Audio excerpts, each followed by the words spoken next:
Please stand for the Pledge of Allegiance. I pledge allegiance to the flag of the United States of America and to the republic for which it stands, one nation, under God, indivisible, with liberty and justice for all. You may now be seated. Good morning, Wildcats. Over the weekend, it was another 20th anniversary, so we're celebrating it on today's show. We may be a bit delayed on the celebration, but it doesn't mean we're going to delay today's show. Let's get started. I am Mr. O'Brien. And I'm Mckenna Cochran. West Ranch TV starts now. And with you looking like that, and you talking like that, it get hard for me to breathe. Feel like a star when you're with me. Pick up your calls on the first ring. And with you walking like that, and you flossing like that, it get hard for me to think. I folded, I folded, I folded, I folded, I folded, I folded, I folded.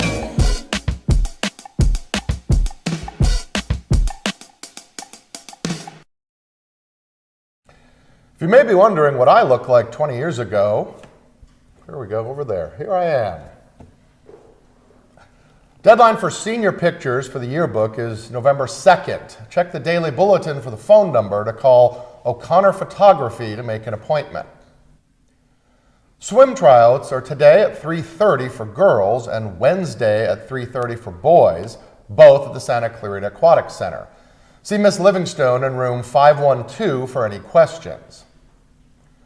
Boys golf tryouts are tomorrow at 3:30 at the Vista Valencia Golf Course. Sign up with Coach Holan in the boys' PE office prior to the start of tryouts. Mr. O'Brien, do you remember the 2004 election? I do. George W. Bush and John Kerry were running, and Bush won by 35 electoral votes. Can't believe that was nearly 20 years ago. Well, I can't believe that some of our seniors this year on campus can actually vote on this upcoming election. Seniors, pay attention to this next segment explaining how to register to vote. Attention, seniors. Happy election year! With November 5th right around the corner, if you're 18 or turn 18 before the cutoff, you are now eligible to vote. But first, before you all begin your quick and easy voting process, let's check off the requirements every individual must meet if they wish to vote. First, you must be 18 years of age or older. You must be a U.S. citizen. You mustn't be in prison or on parole for a felony. You must re-register if you've changed your name. You must re-register if you have moved. For this, you do not typically need to re-register if you move between two houses in the same district. However, it's always a good idea to update your address with your local election office to ensure that your voter information is current and so you receive any election materials. Great. Now that you're ready to register, let's go over how exactly you can do so. First of all, in the state of California, you may register to vote online, but you cannot submit your actual votes online. You can register to vote online using websites like registertovote.gov. To register online to verify your identity, you may use a California's driver's license, a California ID card, or the last four digits of your social security number. After registering, you can verify your voter status online to make sure that you're ready for Election Day. You can also register to vote through mail by printing a voter registration form, filling it out, and postmarking or hand delivering it to your county elections office. The same applies for your actual voting ballot. Unsure of where to find paper registration forms? No problem. Paper voter registration forms can be found in local post offices, libraries, and government offices. And that's really about all, cats. It's really that simple.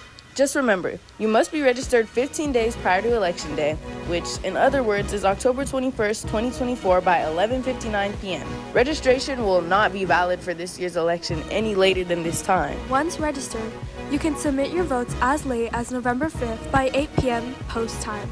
And now let's swing it back to the hosts. University of Illinois will be visiting tomorrow morning at 8 a.m. in front of the counseling office. Come check them out. Western's Paws and Claws are donating to a cat shelter. Check the attached flyer in the Daily Bulletin for more information. Supply drop-off will be in room 506. Math Club is meeting today in room 205 at lunch. New members are welcome. Mckenna, I've really been wondering how things have turned out with the hurricane over in Florida. Me too. Lucky for us, Grayson has a recap on Hurricane Milton. We begin with the devastation from Hurricane Milton. Hurricane Milton. Hurricane Milton left a path of destruction. What struck the coast of Florida on October 8th is still significantly impacting people for the worse. The storm that forced a mandatory evacuation to be put in place is said to have caused close to $100 million in damages. The highest rainfall total for Milton was 18.87 inches. The highest wind gust recorded was 105 miles per hour. Milton produced 126 tornado warnings issued in Florida in one day. NBC News interviewed a local who explains the repercussions of the severe weather. Walked outside and I just noticed the trees uprooted, water pouring down the driveway, my vehicle windows all smashed, dented, just devastation. First responders and volunteers have been working around the clock to help save lives and rebuild communities. There are plenty of ways for you to help out those affected by the disaster. Organizations like the American Red Cross and Aerial Recovery are some of the leading charities.